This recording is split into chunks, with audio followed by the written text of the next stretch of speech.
Prime live. नमस्कार। वर्ष 2077 corona कहरले अस्तव्यस्त नै बन्यो, अर्थतन्त्र धराशायी बन्यो, राजनीतिक उथल पुथल नै भयो। कोरोना कहर भए पनि संसद विघटनदेखि सडक आन्दोलन मात्रै चर्किएन, संसद पुनर्स्थापना पनि भयो। जनताका लागि वर्ष 2077 निकै कष्टपूर्ण रह्यो। समग्रमा कस्तो रह्यो त वर्ष 2077 हामी फर्केर हेर्दैछौँ। सुरुमा हेरौँ राजनीतिक घटनाक्रम। 2077 मा कस्ता कस्ता घटना भए त? 2077 साल राजनीतिक रूपमा उतार चढावपूर्ण रह्यो। नेपालको नयाँ नक्सा जारी, प्रतिनिधि सभा विघटन, सत्तारूढ नेकपाको विघटन, जसपाको गठन लगायतका महत्त्वपूर्ण राजनीतिक घटनाक्रमहरू 2077 सालमा भए। एमसीसी विवाद हुँदा विभिन्न राजनीतिक घटनाक्रमहरू पनि बढ्दै गए। विप्लवको शान्तिपूर्ण राजनीतिमा अवतरण पनि भयो। आखिर 2077 मा कस्ता कस्ता राजनीतिक घटनाहरू भए त? हेरौँ यो रिपोर्ट। 2077 सालको सुरुवातमै सत्तारूढ नेकपाको अन्तर्द्वन्द्व तीव्र रूपमा सतहमा देखिन थालेको थियो। पार्टीभित्र अध्यक्ष केपी ओलीको कार्यशैली र सरकार सञ्चालनको विषयलाई लिएर चर्को रूपमा विरोधका स्वरहरू सुनिन थाले। वैशाख 8 गते सरकारले दल विभाजन र संवैधानिक नियुक्ति सम्बन्धी अध्यादेश ल्यायो। अध्यादेशबाट पार्टी विभाजित हुन सक्ने डरले समाजवादी पार्टी र राजपा हतारमा एकता गर्न बाध्य भए।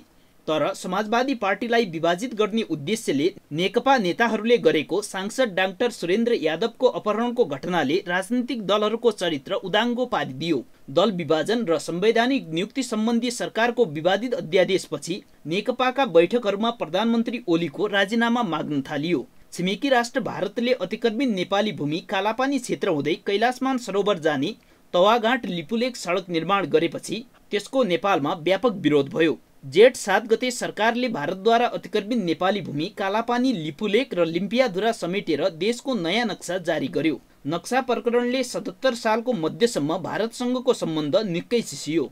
अमेरिकी सहयोग संस्था मिलेनियम च्यालेन्ज कर्पोरेसन एमसीसी को सहयोग लिने कि नलिने भन्ने सम्बन्धमा पनि मुलुकमा निकै ठूलो विवाद भइरह्यो। एमसीसीमा दलहरूका साथै आम जनता पनि पक्ष र विपक्षमा विभाजित देखिए। कोरोनाको व्यापक संक्रमणका बीच काठमाडौँ सहित देशका विभिन्न शहरहरूमा राज्य सत्तामा व्याप्त विकृति र विसङ्गतिको विरोध गर्दै चलेको इनफ इज इनफ आन्दोलनमा युवाहरूको व्यापक सहभागिताले सबैको ध्यान आकर्षित गर्यो। 77 सालमा राजावादीहरूको गतिविधि र सक्रियता पनि देशमा बढ्यो। राजतन्त्र फर्काउने, हिन्दू राज्य कायम गर्ने र संघीयता खारिज गर्ने भन्ने आवाजहरू सडकमा प्रकट भए। कार्तिक 4 गते भएको प्रधानमन्त्री केपी ओली र भारतीय गुप्तचर संस्था रह प्रमुख सामन्त गोयल बीचको भेट पनि निकै चर्चित बन्यो। यो भेटलाई लिएर नेपालमा थरीथरीका टिप्पणी र अनुमान गरिए। गोयलको नेपाल भ्रमणपछि कर्मिक रूपले भएका भारतीय सेनापति मनोज मुकुन्द नरावणे र भारतीय विदेश सचिव हर्षवर्धन श्रृङ्गलाको भ्रमणपछि मात्रै चिसिएको नेपाल भारत सम्बन्ध सहज हुन थाल्यो। चिनिया रक्षा मन्त्री जनरल ओइ फेङहको भ्रमणलाई लिएर पनि निकै चर्चा चले। भारत र चीन बीच लद्दाखमा सीमा विवाद चलिरहेका बेला भएको चिनिया रक्षा मन्त्रीको नेपाल भ्रमणले भारतीय मिडियाहरूमा पनि स्थान पायो। तनहुँमा पुल उद्घाटनको विषयमा विवाद हुँदा प्रहरीले काङ्ग्रेस वरिष्ठ नेता रामचन्द्र पौडेललाई पक्राउ गर्यो। त्यसको विरोधमा मङ्सिर 29 गते काङ्ग्रेसले देशव्यापी प्रदर्शन गर्यो। 77 सालमा देशको सबैभन्दा महत्त्वपूर्ण राजनीतिक घटना रह्यो सरकारको सिफारिसमा राष्ट्रपतिद्वारा प्रतिनिधि सभा विघटन गर्ने कदम। प्रधानमन्त्री केपी शर्मा ओलीले पुस 5 गते संसद विघटन गरेपछि त्यसको सर्वत्र विरोध भयो। प्रधानमन्त्रीको सिफारिसमा हठात संसद विघटन गरेकाले राष्ट्रपति विद्यादेवी भण्डारीको पनि चर्को आलोचना भयो। राजनीतिक दलहरूले देशव्यापी सडक आन्दोलन गरे। प्रतिनिधि सभा विघटन विरुद्ध सर्वोच्च अदालतमा मुद्दा पर्यो। फागुन 11 गते सर्वोच्च अदालतले पुनर्स्थापनाका पक्षमा फैसला सुनाएपछि संसद बिउतियो। सर्वोच्च अदालतले फागुन 23 गते गरेको फैसलाबाट नेकपाको आधिकारिकता ऋषिराम कट्टेलको पार्टीलाई दिएपछि सत्तारूढ नेकपा विघटित भयो र अदालतकै फैसलाबाट नेकपा एमाले र नेकपा माओवादी केन्द्र पुरानै अवस्थामा बिउतिन पुगे। सत्तारूढ नेकपाको विवाद मिलाउन चिनिया राजदूत हो यान्चीको अत्याधिक र अस्वाभाविक सक्रियता पनि खबरहरूमा छाइरह्यो। नेकपाको आन्तरिक द्वन्द्वमा चिनिया सक्रियता कतिसम्म रह्यो भने प्रतिनिधि सभा विघटनपछि नेकपा विवाद मिलाउन चिनिया उपमन्त्री सहितको 4 सदस्यीय टोली नेपाल आएको घटनाबाट पनि प्रष्ट हुन्छ। चिनिया टोलीको नेपाल भ्रमणबाट छिमेकी राष्ट्रहरू नेपालमा आफ्नो कस्तो खालको दखल चाहन्छन् भन्ने कुरा पनि झन प्रष्ट भयो। फागुनमा तोकिएको प्रमुख प्रतिपक्षी दल नेपाली काङ्ग्रेसको 14औं महाधिवेशन हुन सकेन। प्रजातान्त्रिक परिपाटीको सधैँ दुहाई दिने नेपाली काङ्ग्रेसले समयमा आफ्नो महाधिवेशन गर्न नसक्दा उसको आन्तरिक लोकतन्त्रमाथि प्रश्न चिन्ह खडा भएको छ। हिंसात्मक राजनीति गरिरहेका नेत्रविक्रम चन्द विप्लवको शान्तिपूर्ण राजनीतिमा अवतरण र वैकल्पिक राजनीतिको ओकालत गरिरहेका साझा पार्टी र विवेकशील नेपाली दलको पुनर्मिलन पनि 2077 सालका महत्त्वपूर्ण राजनीतिक घटनाहरूमा रहेका छन्। माओवादी केन्द्रसँगको तिक्तता र पार्टीभित्र माधव नेपाल समूहसँगको विवादका कारण प्रधानमन्त्री केपी ओली यति बेला सङ्कटमा देखिन्छन्। प्रमुख प्रतिपक्षी दल नेपाली काङ्ग्रेसले आफ्नो नेतृत्वमा नयाँ सत्ता समीकरण बनाउने निर्णय गरिसकेको छ।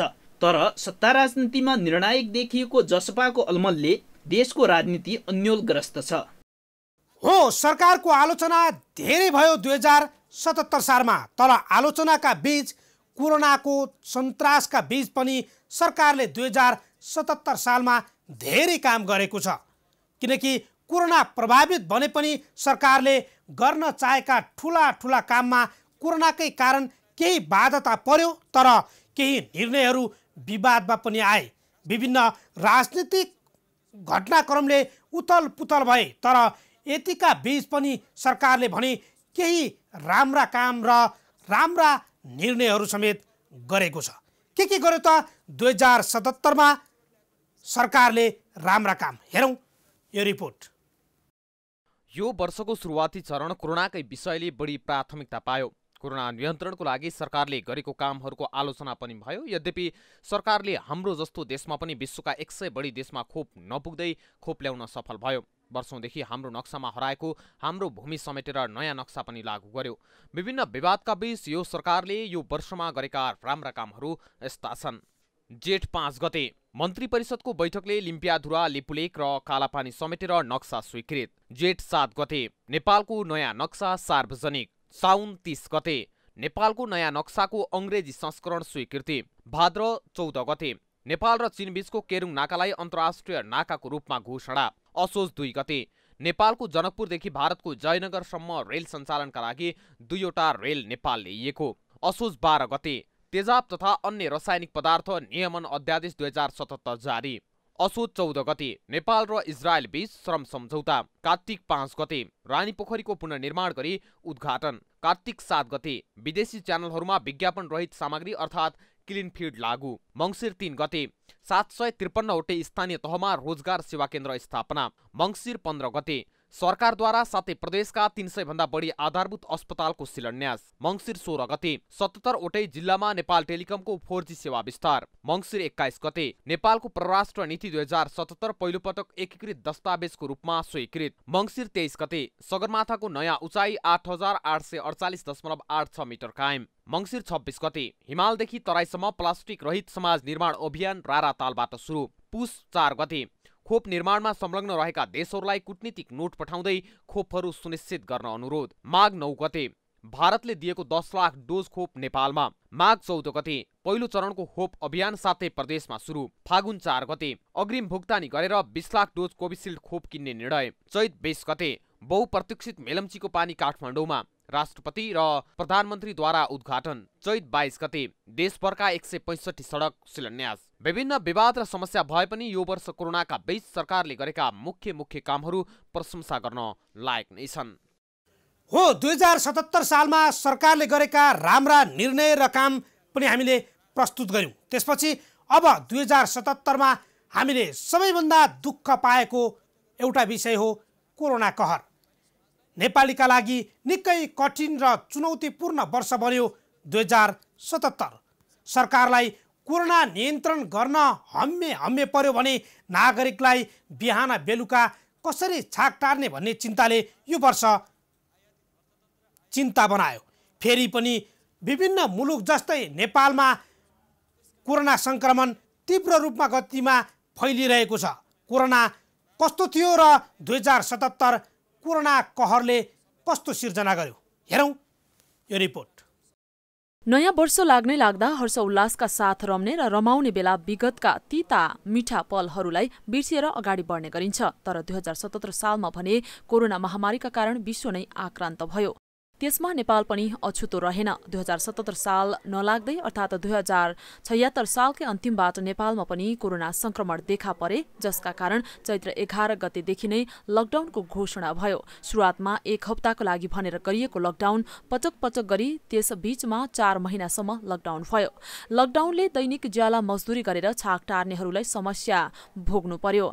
काम नपाएपछि दिनभर कमाएर खानेहरू पार्टी पौवामा सुतेर दिन बिताउन बाध्य भए भने कतिपय मानिसहरू भोक प्यास नभनी हिँडेरै भए पनि आफ्नो जन्मभूमि पुगे। तर त्यसबीचमा सरकारले कुनै पनि मानवता समेत देखाएनन्, न राहतको उचित वितरण नै गर्यो। नागरिकले आफ्नो देशमा अभिभावक भएको अनुभूति समेत गर्न पाएनन्। बरु 2 छाक टार्न नसकेका र बिचल्लीमा परेकाहरूलाई सहयोगी दाताहरूबाट खाजा र खाना वितरण गरिएको थियो। सरकारले कोभिड संक्रमणको चपेटामा परेका नागरिकहरूलाई संक्रमण जन्य रोग उपचारमा समेत हात झिकियो। उपचारमा मात्रै नभई कोभिड पत्ता लगाउन गरिने परीक्षण समेत 5,000 तिर्न बाध्य बने।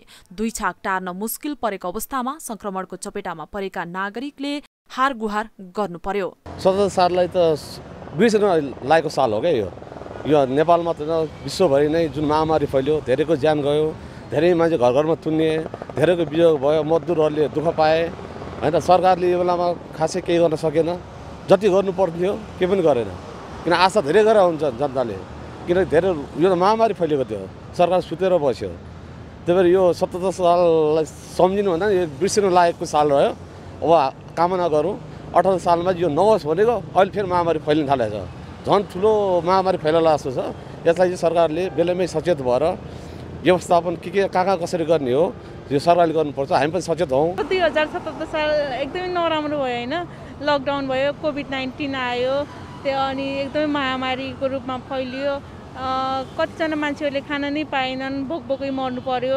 एकदमै नराम्रै भयो। गाडी पाइएन, कति दुःख पायो, बाटोमा खानु पाइएन, कति दुःख पायो, गएर पनि 14 दिन क्वारेन्टाइनमा बस्नु पर्यो। त्यसो साह्रै दुःख भएको के। त्यही भएर अहिले पनि अब त्यस्तै अर्को आउँदैछ भन्दैछन्, झन् दुःख होला जस्तो छ। अहिले पनि आइयो छ, जान पाइन्छ पाइन्न थाहा छैन। उत्र साह्रै दुःख दिनुभयो क्या जनतालाई। सरकारलाई त दुःख पर्दैन, जति दुःख पर्छ गरिबलाई हो कि भन्नुहोस् त। कति सडकमा रोइराखेको थिएँ, अलपत्र पर्थेँ, औषधि गर्न आउन पाएको भए चाहिँ बिचैमा मरे पाएँ, के गरेँ के भयो थाहै भएन क्या मान्छेलाई, अलपत्रै परे। कोरोना भाइरस तीव्र रूपले फैलिँदै गएसँगै परीक्षण, नियन्त्रण र उपचारमा सरकारले बेवास्ता गरेको भन्दै सरकार विरुद्ध सडकमा आवाज उठ्न थाल्यो। राजधानी लगायतका सडकमा आरडीटी परीक्षण बन्द गरेर 100% पीसीआर परीक्षण गर्नुपर्ने, स्वास्थ्य सामग्री लगायत खरिद प्रक्रिया पारदर्शी हुनुपर्ने लगायत माग राख्दै विरोधमा उत्रन बाध्य बने। सरकारको धेरै विरोध भयो, जसका कारण सरकारले देशका सरकारी तथा निजी अस्पतालमा कोभिड संक्रमणका बिरामीहरूलाई उपचार गर्ने निर्णय गर्यो। लकडाउन हुँदा काठमाडौँमा केही राम्रा काम पनि भए। सडकहरूमा रङरोगन तथा कालोपत्री थप्ने काम धमाधम भएको थियो। समय बित्दै जाँदा लकडाउन भएको 5 महिना पश्चात गत साउन 6 गतेदेखि लकडाउन हटाइएको थियो। लकडाउन हटेपछि बजार र पसल खुले, ढिलो गरी भए पनि शैक्षिक संस्था खुलाइयो। सबै क्षेत्रमा चलायमान बढ्यो, जनजीवन बिस्तारै सहज बन्दै गयो। तर संक्रमणको जोखिम घटेन। करिब 1 वर्ष पश्चात अन्य देशहरूबाट भए पनि खोप आयो। सुरुवातमा भारत सरकारले अनुदान स्वरूप नेपाललाई 10 लाख डोज खोप दियो। उक्त खोप प्राथमिकताको आधारमा फ्रन्टलाइनरहरूलाई लगाइयो। उक्त बेला प्रधानमन्त्री केपी शर्मा ओलीले 3 महिनाभित्र सम्पूर्ण नेपालीलाई खोप दिइसक्ने प्रतिबद्धता व्यक्त गरे। तर नेपाल सरकारले अग्रिम भुक्तानी दिइसकेको 20 लाख डोज मध्ये 10 लाख डोज खोप नेपाल आए तापनि 10 लाख डोज खोप कहिले आउला पत्तो छैन। अहिलेसम्म भारत सरकारले अनुदानमा दिएको 10 लाख खोप कोभ्याक्स सुविधाबाट करिब 3 लाख डोज र नेपाल सरकारले खरिद गरेको 10 लाख डोज र चीनबाट सहयोग प्राप्त 8 लाख डोज खोप नेपाल आएको छ। विज्ञहरूले जतिसक्दो छिटो खोप ल्याउनलाई प्राथमिकतामा राख्नुपर्ने बताएका छन्। तर विश्वभर नै खोप उत्पादनको अवस्थालाई हेरेर सम्पूर्ण जनतालाई खोप पुर्याउन सरकारलाई कठिनाई हुने देखिएको छ। खोपको चर्चासँगै छिमेकी मुलुक भारत सहित विश्वका विभिन्न देशमा कोरोनाको दोस्रो लहर फैलिएसँगै नेपालमा फेरि कोरोनाको जोखिम पहिले झैं बढेको छ। लकडाउन यताको वर्ष दिन बित्न नपाउँदै फेरि दोस्रो लहरको डर बढेको छ। भारतसँग खुल्ला सीमा नाका भएका कारण पनि नेपालमा कोरोना संक्रमणको उच्च जोखिम बढेको विज्ञहरू बताउँछन्। भारतमा संक्रमण दर बढेपछि त्यहाँ कार्यरत नेपालीहरू घर फर्किने क्रम बढेको छ। फर्किनेहरूमा संक्रमण भएको हुन सक्ने देखिन्छ र संक्रमितको संख्या र मृत्युको संख्या पनि दैनिक जसो बढिरहेको छ।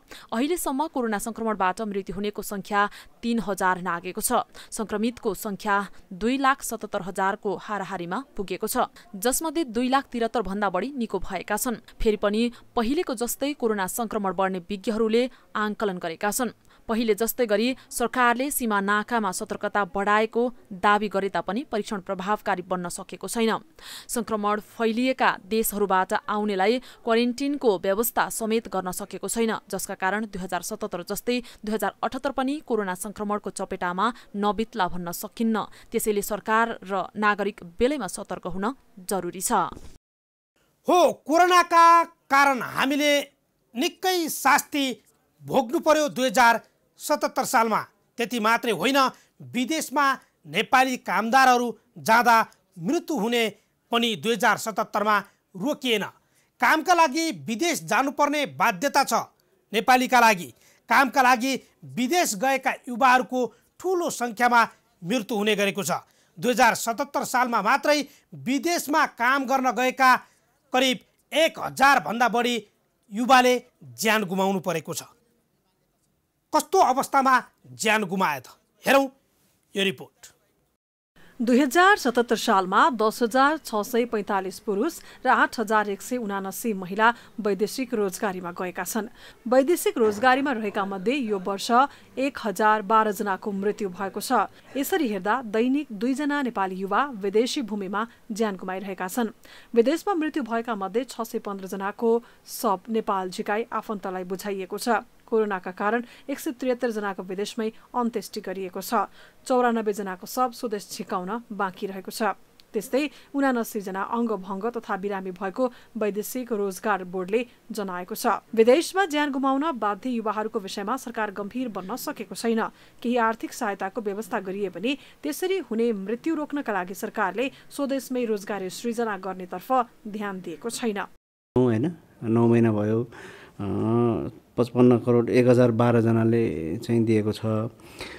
त्यस्तै गरेर 79 जना चाहिँ अङ्गभङ्ग भएर आएका उहाँहरूलाई हामीले आर्थिक सहायता नियमअनुसार दिएका छौँ।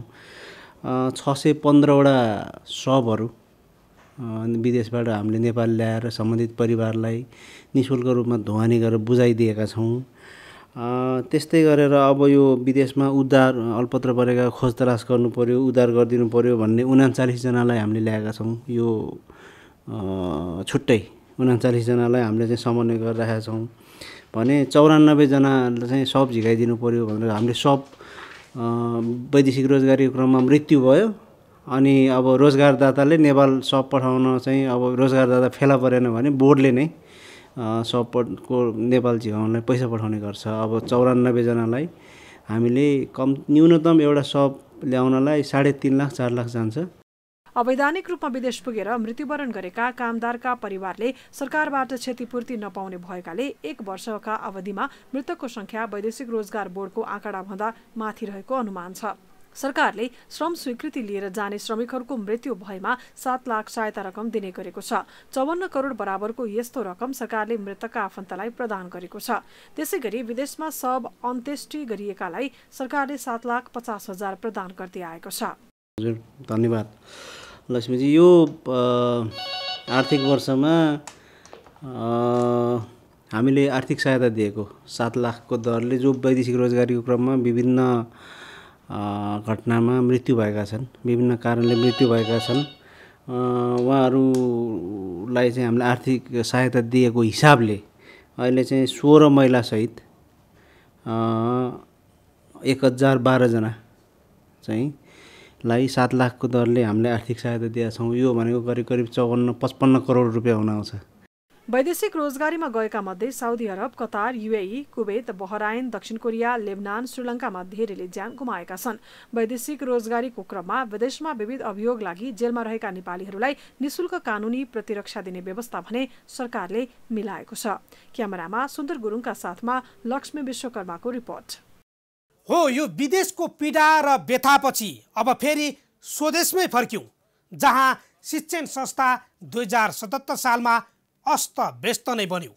सरकारले 2076 को चैतदेखि नै कोरोना महामारीका कारण शिक्षण संस्था बन्द गरेको थियो।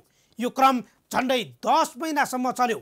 शिक्षण संस्था बन्द भएको 3 महिनासम्म पनि सरकारले शिक्षामा योजना नल्याउँदा शिक्षा विज्ञान तथा प्रविधि मन्त्रालयको तीव्र आलोचना भयो।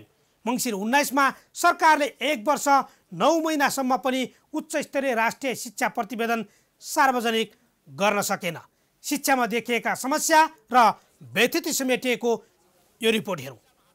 नेपाल सरकारले कोरोना भाइरस कोभिड-19 को महामारी र यसबाट उत्पन्न हुन सक्ने जोखिमलाई ध्यान दिँदै 2076 चैत 6 गतेदेखि नै विद्यालयदेखि विश्वविद्यालयसम्मका सबै शिक्षण संस्था बन्द गर्यो। विश्वव्यापी स्वास्थ्य समस्या बनेको कोभिड-19 का कारण 6 चैतबाट हुने भनिएको माध्यमिक शिक्षा परीक्षा एसईई समेत रोकियो। कोभिडको संक्रमण बढ्दै गएपछि सरकारले 2076 चैत 11 देखि देशव्यापी बन्दाबन्दी घोषणा गर्यो। क्वारेन्टिन र आइसोलेसनका लागि अत्यन्तै ठूला भौतिक संरचनाहरू चाहिने अवस्थाको अन्त्य गर्न देशैभरका स्थानीय सरकारहरूले विद्यालय र विश्वविद्यालयका भौतिक संरचनालाई क्वारेन्टिन र आइसोलेसन स्थलको रूपमा प्रयोग गरे। कोरोना रोकथामको यो अभियानका क्रममा सामुदायिक र निजी दुवै थरी विद्यालयका भवनहरू प्रयोग भएका थिए। तत्कालका लागि 15 दिनको बन्दाबन्दी घोषणा गरे पनि संक्रमण बढ्दै गएपछि पटक बन्दाबन्दीको समय थप गरियो। यसका कारण 2077 वैशाखबाट सुरु हुने नयाँ शैक्षिक सत्र पनि प्रभावित भयो।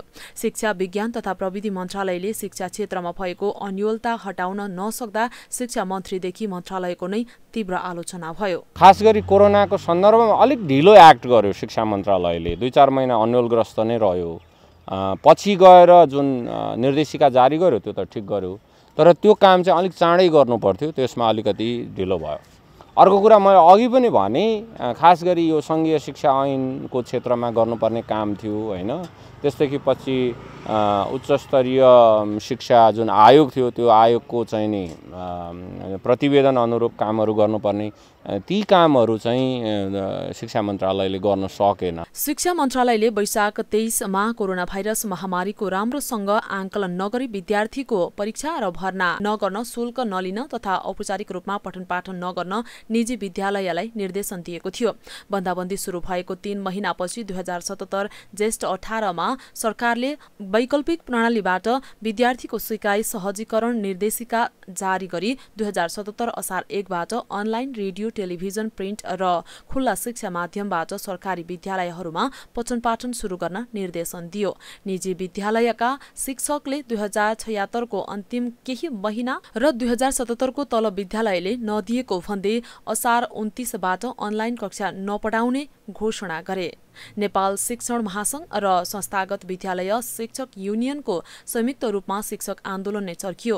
प्याप्सन एन्ड प्याप्सन शिक्षक समूह र सरकारको छलफलबाट सम्झौता भए पनि साउन 2 बाट पठन पाठन सुरु भयो। एसई नलिने र विद्यालयको आन्तरिक मूल्याङ्कनका आधारमा नतिजा प्रकाशन गर्ने निर्णयमा सरकार पुगेसँगै भदौ महिनामा आन्तरिक मूल्याङ्कनका आधारमा परीक्षाफल प्रकाशित भयो। यस वर्ष विशेष परिस्थिति भएको हुनाले परीक्षा नगरौं तर आगामी वर्ष परीक्षा सञ्चालन गरौं भन्ने सरकारी निष्कर्ष थियो। शिक्षा मन्त्रालयले 1 असोजमा सिकाइ सहजीकरण निर्देशिका जारी गर्यो। यो कदमको फेरि व्यापक आलोचना र विरोध भयो। संघीय सरकारले संरचना गरेको वैकल्पिक सिकाइ अभियान प्रभावहीन भएपछि अन्ततः स्थानीय तहले नै आवश्यक निर्णय लिन सक्ने गरी 2077 कार्तिक 20 मा विद्यालय सञ्चालन सम्बन्धी कार्य ढाँचा सरकारबाट जारी गर्यो। शिक्षामा केही बहसहरू पनि सुरुवात भयो। बहस भनेको के त भन्दाखेरि हामीले जुन ढङ्गले शिक्षा भनेको चाहिँ एउटा विद्यालयमा जम्मा भएर लिने कुरालाई हामीले शिक्षा मानेका थियौँ, त्यो सोचाइमा चाहिँ परिवर्तन आउन थालेको हो 2077 सालमा। खास गरी अरू पनि मोड हुन्छन्, अरू पनि ढङ्गले सिकाइ प्रक्रियाहरू अघि बढ्न सक्छ, शिक्षालाई नयाँ ढङ्गले रिस्ट्रक्चर गर्नुपर्छ भन्ने बहस चाहिँ अझ बढी मुखरित भएको वर्ष हो। त्यो बहसले कति ठाउँ पायो, कति त्यो चाहिँ कति कार्यान्वयनमा जाने अवस्था भयो त्यो अर्कै पाटो भयो, तर त्यो बहसले ठाउँ पायो। शिक्षा मन्त्रालयका डकुमेन्टमा पनि त्यो बहसले ठाउँ पायो, त्यसको केही झल्को त्यहाँ देखियो हैन। तर अब त्यो कति दिगो रूपमा जान्छ त्यो अर्को प्रश्न हो। 2077 परीक्षा सञ्चालनको विषयमा पनि धेरै बहस टीका टिप्पणी भइ नै रहे। विद्यालय स्तरदेखि विश्वविद्यालयसम्मको परीक्षा सञ्चालनमा अन्यल देखियो। शिक्षा विज्ञान तथा प्रविधि मन्त्री अध्यक्ष रहेको उच्चस्तरीय राष्ट्रिय शिक्षा आयोगको प्रतिवेदन 1 वर्ष 9 महिनासम्म सार्वजनिक नगरेर खुलाइयो। 25 सदस्यीय रहेको आयोगमा बहुमत सदस्यले मङ्सिर 19 मा दरबार हाई स्कुलबाट प्रतिवेदन सार्वजनिक गरे। सरकारले भने अझै यो प्रतिवेदनलाई औपचारिक रूपमा सार्वजनिक गरेको छैन। वर्ष 2077 मा नै शिक्षा मन्त्रीको पद पनि हेरफेर भएको छ। राजनीतिक परिस्थितिमा उतार चढाव आएसँगै शिक्षा मन्त्री गिरिराज मणि पोखरेलले राजीनामा दिएपछि पुस 9 मा कृष्ण गोपाल श्रेष्ठलाई शिक्षा विज्ञान तथा प्रविधि मन्त्रालयको जिम्मेवारी दिइयो। शिक्षा मन्त्री कृष्ण गोपाल श्रेष्ठलाई कोरोना महामारीमा खस्केको शिक्षा क्षेत्रमा सुधार गर्दै लैजान्छन् भन्ने सबैले आशा गरे पनि आफ्नो पार्टी र प्रधानमन्त्रीले चालेका राजनीतिक दलको बचाउमा रहेर समारोहमा पुग्दा राजनीतिक दाउपेचका भाषणमै मन्त्रीको ध्यान बढी केन्द्रित भएको भन्दै आलोचना भइरहेको छ। अनि विदेशी विश्वविद्यालयबाट सम्बन्धन प्राप्त कलेजहरूलाई केही कडिकडाउ गरिएको नियमावली कार्यान्वयन नगरेर पुरानै फितलो व्यवस्थाका आधारमा नवीकरण र कार्यक्रम थप गर्ने चलखेल वर्षान्तमा जारी रहेकाले पनि शैक्षिक क्षेत्रको सुधारमा भन्दा निजी शैक्षिक संस्थाको प्रलोभनको चङ्गुमा मन्त्री र कर्मचारी पर्ने त होइन भन्ने चिन्ता र चासो बढाएको छ। आशा छ गतिहीन बनेको नेपाली शैक्षिक क्षेत्रले वर्ष 2078 मा सकारात्मक सुधारको फड्को मार्न पाओस्। क्यामेरामा राजु थापाको साथमा गीताञ्जली अधिकारीको रिपोर्ट। होस्, अस्तव्यस्त शिक्षापछि हामी पछिल्लो समय महिलामाथि हुने हिंसा न्यूनीकरणका हिसाबले उत्साहजनक हुन सकेन। देशभर हत्या, घरेलु हिंसा, बलात्कार, एसिड प्रहार, चेलीबेटी बेचबिखन लगायतका घटना 2077 सालमै भए। 2077 सालमा मात्रै देशभर महिला हिंसाको घटनाको तथ्याङ्क उकालो लागेको छ। आखिर 2077 मा कुन कुन घटना भए त? हेरौँ यो रिपोर्ट। जबरजस्ती बलात्कार, गर्भपतन, बाल विवाह, घरेलु हिंसा, चेलीबेटी बेचबिखान तथा ओसार पोसार, वैदेशिक रोजगारीका नाममा हुने महिला तथा किशोरीहरूको तस्करी लगायत लैङ्गिक हिंसा हुने गरेका छन्। प्रहरी प्रधान कार्यालयको तथ्याङ्क अनुसार चालु आर्थिक वर्षको माघ मसान्तसम्ममा महिला हिंसाका 10,546 वटा घटना भएका छन्। काठमाडौँ उपत्यकामा मात्रै 1,833 वटा महिला हिंसाका घटना भएका छन्। हिंसाका प्रकारहरूमा सबैभन्दा बढी जबरजस्ती करडी उद्योग, बहुविवाह र घरेलु हिंसा बढी देखिन्छन्। प्रदेश 1 मा चालु आर्थिक वर्षको माघ फागुन मसान्तसम्म 966, प्रदेश 2 मा 2,405, बागमती प्रदेशमा 1,015, त्यसमध्ये उपत्यकामा 1,833, गण्डकीमा 919, लुम्बिनीमा 1,826, सुदूरपश्चिममा 883 वटा घटना भएका छन्। त्यस्तै महिला आयोगको तथ्याङ्कले पनि विगतका वर्षभन्दा बढी नै महिला हिंसा भएको देखाउँछ। गत वर्ष चैत 10 गतेदेखि चालु आर्थिक वर्षको फागुनसम्ममा 1,427 महिला हिंसाका घटना घटेको महिला आयोगको भनाइ छ। घरेलु हिंसा 1,217, महिला हिंसा 210, यौन हिंसा 160, यौन दुर्व्यवहार 68, बलात्कार 53, हत्या 12 रहेका छन्। विगतको डाटाभन्दा अहिलेसम्म हेर्दा पनि यो उजुरीको प्रकृति चाहिँ बढेकै छ है, उजुरी चाहिँ कम भएको छैन। अब चैत 10 देखिको अहिलेसम्म फागुन 30 सम्मको अब एक्चुअल डाटा हेर्ने हो भनेदेखि अहिलेसम्म चाहिँ घरेलु हिंसा चाहिँ 1217, महिला हिंसा 210, अनि यौन हिंसा चाहिँ 160, यौन दुर्व्यवहार 68, बलात्कार 58, अनि त हत्या 12, भन्ने हाम्रो डाटामा चाहिँ यो के अरे उजुरीको सङ्ख्या यदि आएको छ। माघ 21 गते कञ्चनपुरकी भागरथी भट्ट, बजाङकी सम्झना विक, 22 असारमा धनुषाको जनकपुर धाम उपमहानगरपालिका 21 कुर्ताकी 11 वर्षीय बालिकाको बलात्कारपछि हत्या भएको थियो। यी त केही उदाहरण मात्र हुन्। यस वर्ष यस्ता धेरै घटना भए जसले वर्ष 2077लाई सुखद हुन दिएन। क्यामेरामा राजु थापाका साथमा लक्ष्मी विश्वकर्मा, काठमाडौँ। हो, महिला हिंसा बढेको छ, तर प्रहरीको अनुसन्धानमै प्रश्न चिन्ह उठाइएको छ। त्यो बावजुद पनि अब 2077 सालमा अपराधिक घटनाहरू के भए त? हामी तपाईहरुलाई 2077 मा मुलुकमा आत्महत्या, जबरजस्ती करनी लगायत गम्भीर प्रकृतिका घटना बढेको पाइएको छ। चालु आर्थिक वर्षमा नेपाल प्रहरीमा दर्ता भएको घटना विवरण हेर्दा समग्र आपराधिक क्रियाकलापमा केही कमी देखिए पनि गम्भीर प्रकृतिका अपराध भने बढेको देखिन्छ। कुन घटना भए त? हेरौँ यो रिपोर्ट।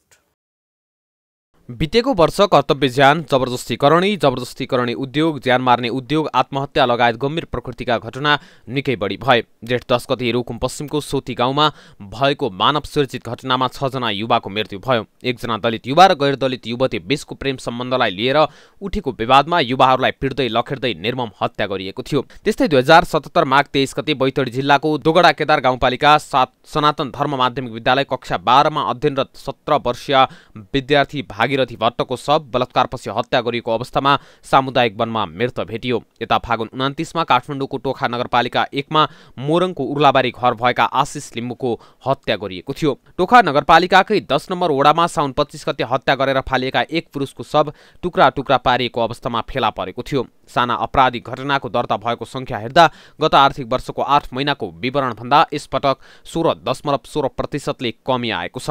सो अवधिमा चोरी, बैंकिङ कसुर, ठगी जस्ता आर्थिक अपराधका घटना कम भएका छन्। ट्रेन्डहरू हेर्दाखेरि चाहिँ जस्तै पहिला जस्ता एकदमै अपहरणका केसहरू एकदमै कम छन्। अब हुँदै नहुने अपराधलाई जिरोमा ल्याउन सकिँदैन हैन, बिस्तारै कम हुँदै गएको छ। भनेपछि मतलब संगठित प्रकारका अपराधहरू चाहिँ न्यूनीकरण भएको छ। तर संगठित प्रकार कस्ता अपराध भने आर्थिक अपराधहरू हुन्छ नि, विशेष अनलाइन ठगीका केसहरू चाहिँ मलाई लाग्छ बढ्दो छ। त्यो कतिपय अवस्थामा चाहिँ प्रहरीकोमा आइपुगेको पनि हुँदैन। चालु आर्थिक वर्षको हालसम्म मुलुकभरका प्रहरी कार्यालयमा विभिन्न प्रकृतिका आपराधिक घटना 26,306 घटना दर्ता भएका छन्।